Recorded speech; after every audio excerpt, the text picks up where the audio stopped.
Hi class, I'm standing in front of the iconic Eiffel Tower here in Paris, France.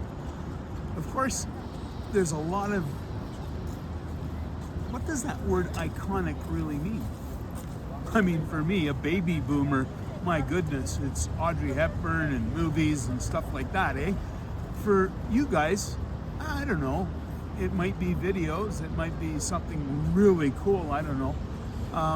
For my father, who came here in 1948, was educated in Beirut, Lebanon, and studied engineering there en français. To come here to Paris and to see the Eiffel Tower was to see a symbol of the nation that provided for his education.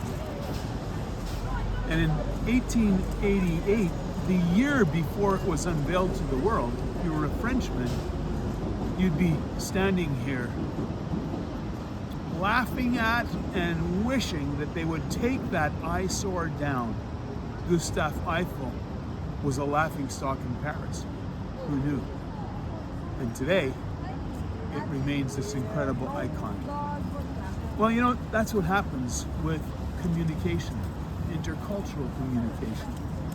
Advertising is a great field for checking out the meaning of intercultural communication. Tales of marketing blunders are legion. That's the Paris police. It's the real deal. Even the most sophisticated corporations have made colossal mistakes. When Coca-Cola first entered the Chinese market, it used inappropriate characters to translate its name, and maybe you know every syllable in Chinese has numerous homonyms, and so Coca-Cola ended up sounding an awful lot like Bite the Wax Tadpole. Fail. Now it uses characters that mean, believe it or not, happiness in the mouth. Better. Not to be outdone though, Pepsi began a campaign called Pepsi Brings You Back to Life. Sounds great, doesn't it? Only the concept and the translation weren't. The slogan came out, Pepsi brings your ancestors back from the grave.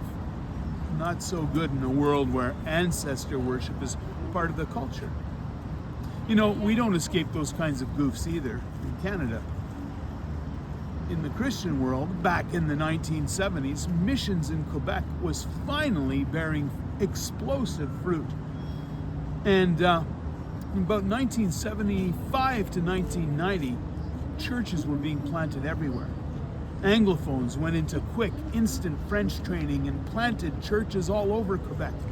One of the stories that comes from those days is the guy from Ontario sharing his testimony in a tent meeting. I'd like to tell you about my past, he began, but instead of using the French word passé, he said derrière. I'd like to tell you about my rear end. Well, the people tittered, but knowing he was doing his best, they let it go until he added, my derrière is divided into two parts. Epic fail. It's so easy to make foolish blunders when we cross the cultural divide. But these can be fatal if not caught or understood.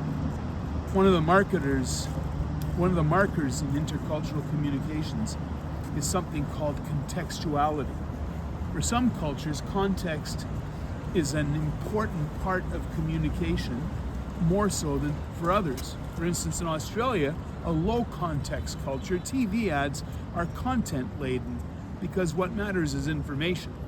But in China, where communication is extremely nuanced, TV ads are indirect and more about the feelings that they create. Sometimes, what appears to be low context communication can actually become high context. Two Americans planning to meet at a subway station in Moscow spent hours waiting for each other because the Muscovite American said they'd meet in 4 stops, which in Moscow means count 4 and then get off. While the American from the States understood get off at the 4th station.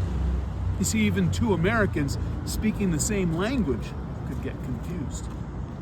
Well, this week's material gets right down to the practical matters of communication across cultures.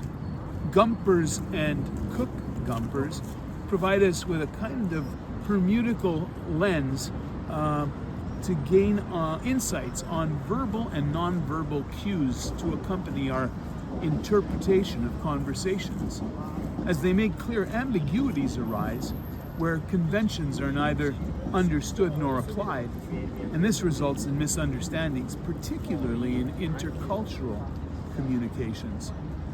From the same manual comes Roth's paper, which is a survey of the gamut of intercultural training programs. This is a chapter you can skim, not so much for the information on programs themselves, but you can just glean so much about the challenges of intercultural communication from this chapter. The complexity of even simple communication becomes apparent as you see the various challenges that different types of training seek to overcome. Choi's chapter offers a more technical approach to preaching methodology. He begins with Japanese business communication expert Munio Yoshikawa's double swing model of training, seeking to overcome intercultural issues. Choi's chapter offers this technical view of such communication. Neither side, says neither side, says Yoshikawa, can be excluded nor combined, for both sides represent different realities. This model also shows that the focus is neither on one side nor on the other, but rather on the dynamic flow of dialogical interaction, a process where one and the other are constantly created anew. It's a sort of process of centering by both partners who are opening up their dynamic center to each other.